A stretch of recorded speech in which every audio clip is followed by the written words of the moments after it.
Boa tarde. Voltamos de Brasília com a cobertura sobre o Código Florestal na nossa vigília e vamos fazer aqui uma rodada de avaliações sobre a votação do Código na Comissão de Constituição e Justiça ontem e um pouco das nossas perspectivas futuras.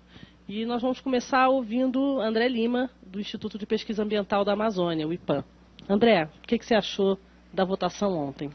Olha, eu acho que a votação ontem foi muito ruim, porque nós esperávamos que o governo usasse melhor de uma perspectiva mais positiva, de uma composição mais positiva que ele tem na Comissão de Constituição e Justiça.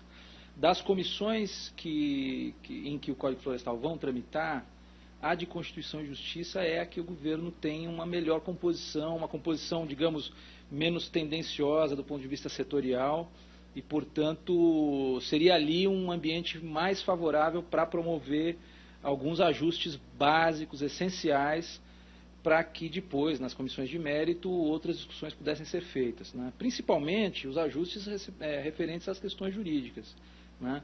Várias inconstitucionalidades foram apontadas, várias inconsistências jurídicas e, infelizmente, o próprio governo parece que quis ver o projeto passando logo pela CCJ para poder, enfim... a tendência que a gente vê é de que o governo quer que esse projeto seja aprovado logo ainda esse ano.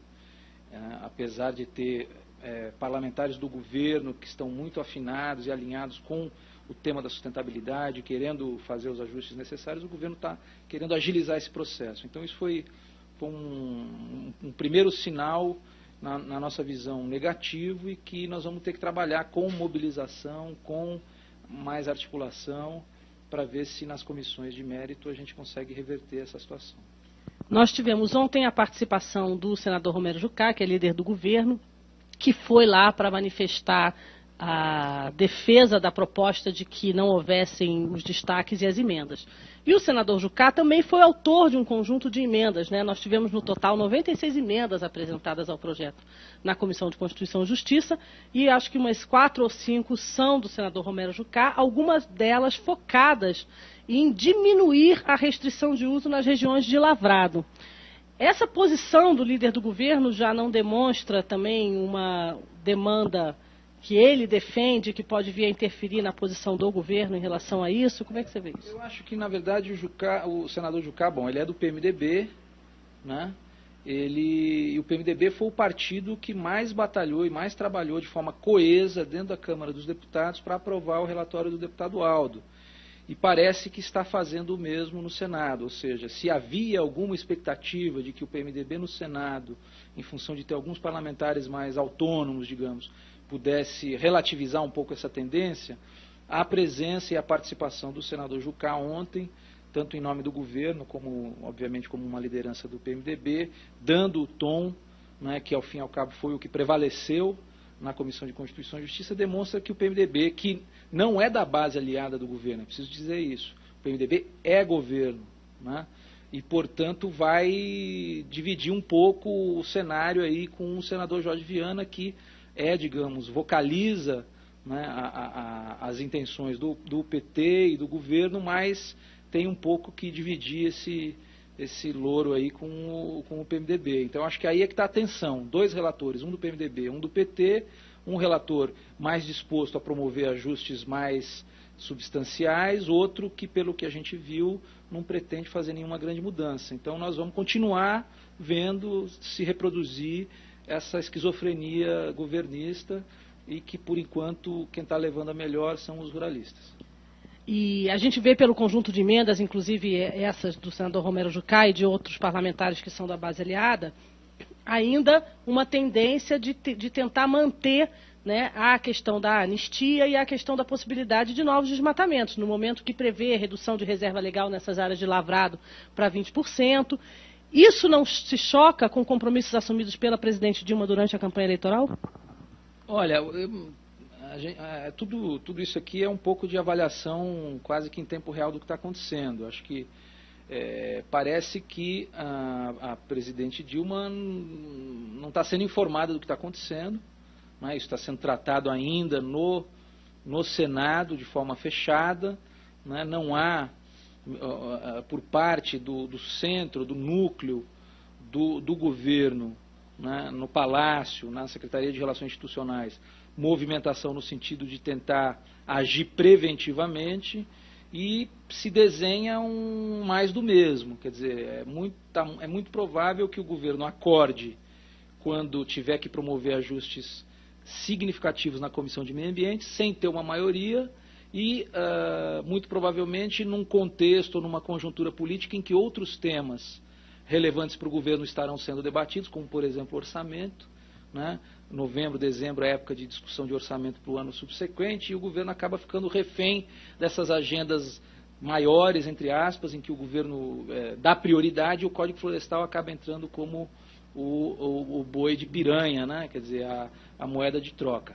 E talvez seja por isso que o próprio governo, de certa forma, pretende acelerar esse processo, porque, digamos que vote em novembro e começo de dezembro, a presidenta tem que sancionar isso esse ano, depois tem Natal, Carnaval, etc. E o que significa dizer que, quando chegar na Rio+20, que é o grande momento, né, de debate dos avanços legislativos e de política ambiental no planeta, esse tema meio que saiu do radar, né? Então, mas, quer dizer, a presidenta Dilma tem o compromisso de vetar uma série de pontos que, enfim, vem se consolidando desde o debate na Câmara.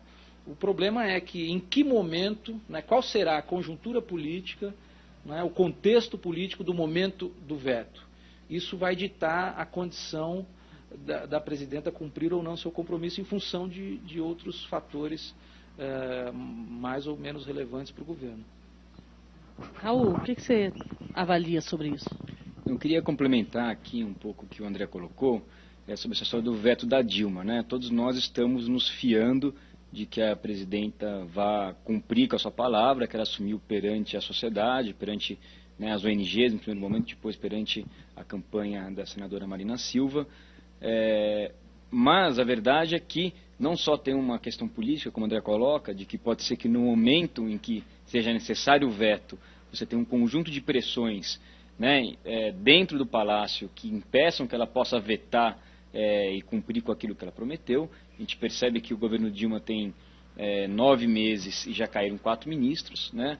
A relação com o PMDB não deixou de ser turbulenta, apesar de todos os esforços, né? E o PMDB, como o André colocou, talvez de todos os partidos, aquele que mais encampou a mudança do Código Florestal como uma questão central, apesar de, no Senado e ontem na CCJ, isso ficou bastante claro, alguns senadores do PMDB são descolados dessa, digamos, estratégia ruralista, né? O Roberto Requião ontem foi muito bom, se posicionou de uma forma muito boa, né? Até dizendo que ele, enquanto governador, reflorestou não sei quantos hectares de mata ciliar e que era jogar fora o trabalho dele se ele aprovasse esse projeto.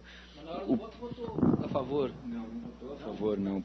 Não. O Roberto Requião, ele votou pelas emendas, né? E depois ele votou contra o projeto também. O Pedro Simon se posicionou, ele votou a favor do projeto, mas a favor das emendas também. Então nós temos dentro do PMDB do Senado uma situação um pouco diferente do da Câmara. Mas eu queria colocar que o texto, né, legislativamente o texto como ele está, ele é muito difícil de ser vetado, porque os problemas que estão no texto estão em vários pontos, né? E propositadamente na Câmara a redação dos vários artigos mistura situações que são situações corretas com situações que a gente precisaria vetar, que a gente precisaria retirar. Então mistura as coisas de forma que não tem como você vetar uma parte sem perder a outra. Então, digamos assim, para você ter uma lei minimamente compreensível com veto, eu acho muito difícil. Ou seja, ela teria, a presidente Dilma estaria diante da necessidade de vetar o projeto inteiro ou não vetá-lo, né, ou vetar aspectos muito secundários. Então, o que eu acho que torna mais difícil ainda a gente acreditar que ela vai tomar uma ação por um veto integral de um projeto que está há 3 anos tramitando, né, caso venha a ser aprovado no Senado também. Essa questão do veto é um grande desafio do ponto de vista da comunicação. Nós recebemos ontem, durante a votação na CCJ, um material distribuído pela Confederação Nacional da Agricultura, que exatamente busca desconstruir a ideia de que o projeto aumenta novos desmatamentos e que anistia os produtores, que são exatamente os dois pontos com os quais a presidente se compromete. Então, a gente tem aqui um papelzinho que diz: novo Código Florestal Brasileiro não anistia produtores rurais que desmataram ilegalmente, e a gente sabe que isso é uma mentira, quer dizer, tem um conjunto de incisos e artigos do texto do Código Florestal que anistia sim, né, tanto do ponto de vista das multas quanto do ponto de vista da recuperação, da obrigatoriedade da recuperação, e um outro papel que diz que o novo Código não aumenta os desmatamentos. Acho que esse é um dos grandes desafios, porque se a continuar dessa maneira, nós vamos ter dificuldade, inclusive, para fazer a pressão sobre a presidente em relação ao veto. E eu aproveito para introduzir nesta conversa nosso colega Paulo Haddari, do Greenpeace, que chegou aqui e que também é um especialista na área de comunicação e pode nos ajudar a destrinchar um pouco desse nosso desafio. Paulo, você estava lá ontem também na CCJ, qual foi a sua avaliação da sessão? Bom, boa tarde a todos. Eu acho que um pouco, primeiro, eu concordo com a análise de vocês dois. E eu tenho a impressão que há uma mudança, evidentemente, de comportamento do que foi no Senado, daquela sessão trágica da Câmara. Né? No Senado você tem, são pessoas mais velhas, mais experientes, ou pelo menos com mais postura do que a da Câmara, são cavalheiros, é uma discussão entre cavalheiros. E o que a gente viu na Câmara foi um ato absolutamente inaceitável de exercício do que é o mandato democrático da representação popular.